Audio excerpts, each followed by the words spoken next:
Paula, very good morning, and thank you very much for your time this morning. Well, things in the Middle East, to say that they are hotting up might be an understatement. All this war talk, or this very tough talk coming out of the White House over the last few hours, with Donald Trump promising what he's terming disproportionate retaliation if Iran carries out an attack on an American target. I mean, we have reached uncharted territory in a way as well, with Tehran saying now it will not respect any of the limits that were set for its nuclear arms program by the 2015 deal. Well, we certainly are seeing the situation escalate quite dramatically ever since Friday morning, when Qassem Soleimani, the top Iranian commander, was killed by the United States while visiting Iraq. So you have two countries that are furious with the United States, first and foremost. That is Iran, where Soleimani was from. Right now, his funeral is underway in Tehran, where thousands upon thousands of people have turned out to pay their last respects.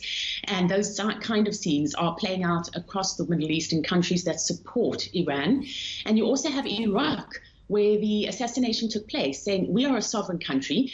Soleimani came to visit us, and the United States infringed our sovereignty by carrying out this murder on Friday morning. Now, yesterday, the Iraqi parliament voted that all foreign troops must withdraw from Iraq. And the American president, Donald Trump, responded by saying, well, we want millions of dollars in compensation for the state-of-the-art Air Force base we have there. And if not, we will slap sanctions on Iraq, the like of which the world has never seen before. So the rhetoric's certainly increasing on both sides. And of course, the concern is that this will not be limited to merely United States versus Iran with Iraq on the Iranian side, but will bring in other players in the Middle East. And we could see a fully fledged regional, if not international, war.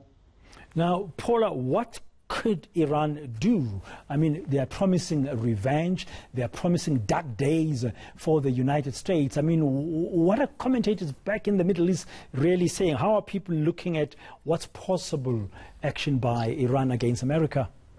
Well, the general feeling is that Iran will need to retaliate. The consensus is not necessarily that Iran will retaliate in a massive way, because when you look at the Iranian army vis-a-vis the American army, the Iranians don't necessarily want to enter into war with the Americans, but they will need to essentially save face. And the question is just how will they do that? A lot of people here in the Middle East think that they'll activate one of their proxy forces. Now, this could be Hezbollah, which is based in Lebanon and receives funding from Iran. It could be Hamas, which is based in the Gaza Strip and also receives funding from Iran.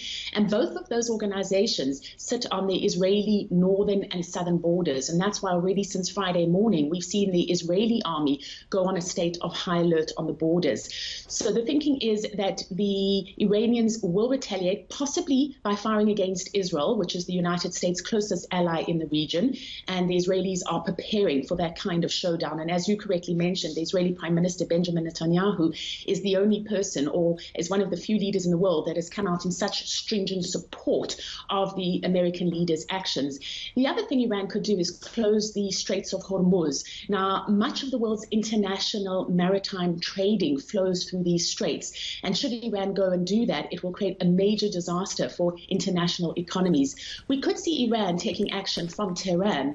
They have threatened, of course, that legitimate targets are any kind of American forces in the region. They've threatened Israel, and they've also threatened that if they take a retaliatory step and America responds to their retaliation, they will retaliate even more harshly. So we certainly have very worrying rhetoric coming out.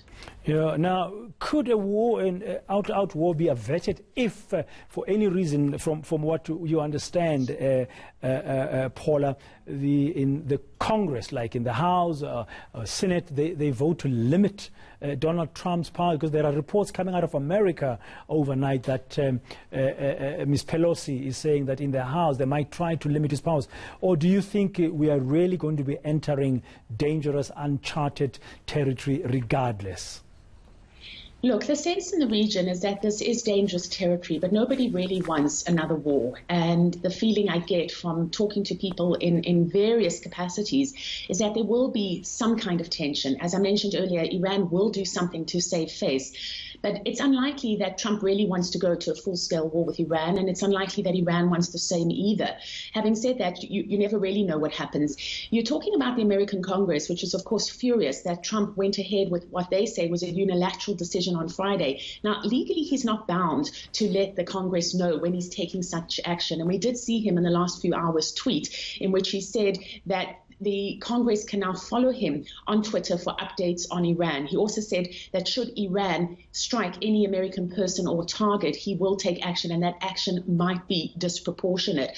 So he's really staving off the kind of criticisms you're getting from Congress. Legally, he is sound. He doesn't need to inform the Congress. But of course, when you're looking at a potentially or supposedly democratic country like the United States, there's a lot of dissenting voices from America saying that the president has just gone off on his own and he's not representing anybody, or certainly not representing the majority or the Congress, at least in his actions. So Trump defending his actions, and as I mentioned, the Israelis supporting them too, while the rhetoric and the anger on the other side is escalating. Thank you very much. Paula Slier, our Middle East correspondent. Things are not good at all in that part of the world.